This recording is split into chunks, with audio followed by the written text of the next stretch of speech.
Hey guys, welcome to Don and Coco channel. So today I want to review John Wick 4. I saw it on Friday. Let's go. So, well, we're back.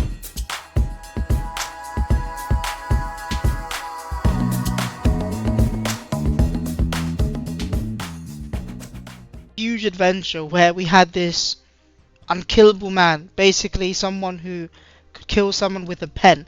That was the premise of the John Wick. He could kill people with things that you wouldn't even think about. And in this movie, it goes from amazing stunt work, amazing cinematography. It takes it up another level. Honestly, all the stunt team, they deserve a massive massive praise in this movie. It's incredible to watch. To see in the cinema on an IMAX screen is just wonderful. And honestly, if you're gonna go to the cinema to watch a movie this week, go watch John Wick 4.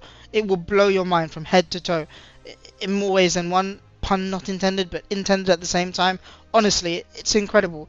The supporting cast of Donnie Yen, of Scott Adkins, R.I.P. Lance, Bill Skarsgård. Bill Skarsgård as a villain as well. This manipulative villain who wants to show his power and the reason why he's on the table, and he wants to take advantage. He wants to take advantage of his power and destroy John Wick because he knows John Wick is coming for the table, especially for him, right? So yeah, I mean, I don't want to go into too much in depth either because I feel like it hasn't been out that long and there's so many movies this month.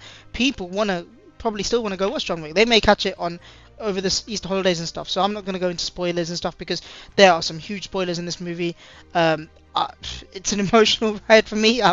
People were making fun of me. Well, my wife and my mate, they were making fun of me. But yeah, honestly, I'm just blown away. The action scenes, the John Wick franchise itself has taken what the 90s films done. Van Damme, Seagal, Arnie, all those guys, right? What they've done, and they've brought it back into the modern times. And for so long there was a gap of these movies, a gap where you couldn't watch a movie unless that it's involved in some sort of multiverse, or it comes from a comic book as such, you know, or it's Marvel, or it's DC, or you know, that was our route to action movies. Whereas this is totally different. This takes us back, especially being born in '89. It takes me back to the 90s and those movies I watched with my dad, Kickboxer, all those type of movies, and this takes it up to another level. You don't have the guy walking away from a huge fire blast, looking all cool and stuff. There's none of that slow mo, but the intricate cinematography, the intricate fighting scenes to make it seem as realistic as possible. Keanu Reeves, he's 58 now, right? But his movement, the way he moves, the way he does his scenes, I mean, there's like nunchucks in this as well, and it's just crazy to see him move like that. And he probably says like 300 words in the whole movie, but it doesn't matter because it's enthralling. Like, I'll say the first 10 minutes are a little bit slow, and then from there it just kicks off into high gear, and you just don't know what's going on. There's like fighting here, fighting there. There's just so much homage as well to prior action movies, and honestly, it's just a coaster. It's just a roller coaster, the whole thing.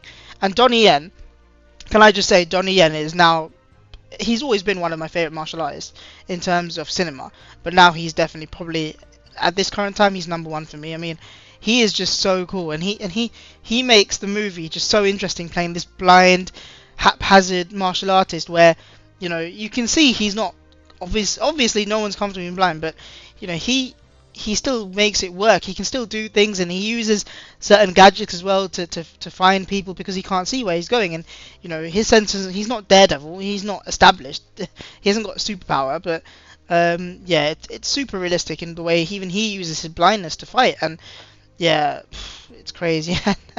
And look out for Scott Adkins. I mean, he's always been amazing stunt work, amazing at acting as well. And this movie I think is one of his best performances. And yeah, Bill Skarsgård. Every time I look at him, I just think of it.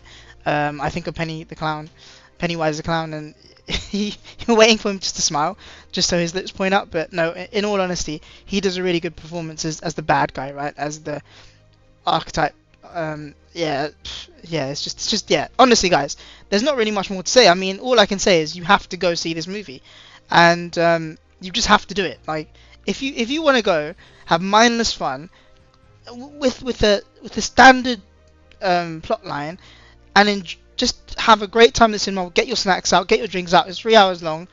You won't even think you've been there for 3 hours. Honestly, it went so quickly. And yeah, we could talk spoilers and stuff maybe in the future where the John Wick franchise is gonna go. I mean, I've heard there could be prequels. I've heard there could be spin-offs.